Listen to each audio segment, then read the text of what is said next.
রাজধানীর জিগাতলার একটি ছাত্রী হোস্টেল থেকে জাতীয় নাগরিক পার্টি এনসিপির এক নেত্রীর ঝুলন্ত উদ্ধার করা হয়েছে। তার নাম জান্নাত আরা রুমী। জান্নাত আরা রুমী ধানমন্ডি থানা এনসিপির যুগ্ম সমন্বয়কারী ছিলেন।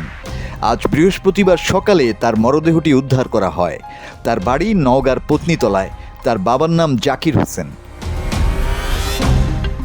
এনসিপির কেন্দ্রীয় যুগ্ম সদস্য সচিব তারেক রেজা তার ফেসবুক পোস্টে জানান, কার্যক্রম নিষিদ্ধ আওয়ামী লীগের হুমকি ও সাইবার বুলিংয়ের কারণে জান্নাত আরা রুমী আত্মহত্যা করেছেন।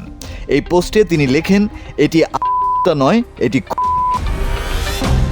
হাজারীবাগ থানার ভারপ্রাপ্ত কর্মকর্তা মোহাম্মদ হাফিজুর রহমান জানান, এনসিপি নেত্রী জান্নাত আরা বেসরকারি একটি প্রতিষ্ঠানে চাকরি করতেন। তিনি জিগাতলার ওই ছাত্রী হোস্টেলের একটি কক্ষে একা বসবাস করতেন। আজ সকালে খবর পেয়ে পুলিশ ওই হোস্টেলে যায়। পুলিশ ও ছাত্রী হোস্টেলের বাসিন্দারা জান্নাত আরাকে ডাকাডাকি করে কোনো শব্দ পাননি। কক্ষটির ভেতর থেকে ছিটকিনি লাগানো ছিল। এক পর্যায়ে পুলিশ দরজা ভেঙে সিলিং ফ্যানের সঙ্গে গলায় ওড়না পেঁচানো অবস্থায় জান্নাত আরার ঝুলন্ত উদ্ধার করে। পরে তার ময়নাতদন্তের জন্য ঢাকা মেডিকেল কলেজ হাসপাতালের মর্গে পাঠানো হয়।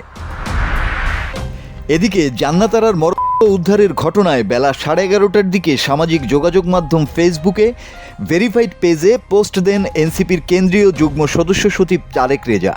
সেখানে তিনি জানান, গত মাসে ক্ষমতাচ্যুত সাবেক প্রধানমন্ত্রী শেখ হাসিনার রায়ের দিন ধানমন্ডি 32 নম্বরে জেয়ার কবর খুঁড়তে চাওয়া রাজনৈতিক কার্যক্রম নিষিদ্ধ আওয়ামী লীগের একজন নারী কর্মীকে পিটিয়ে পুলিশের কাছে দিয়েছিলেন জান্নাত আরা।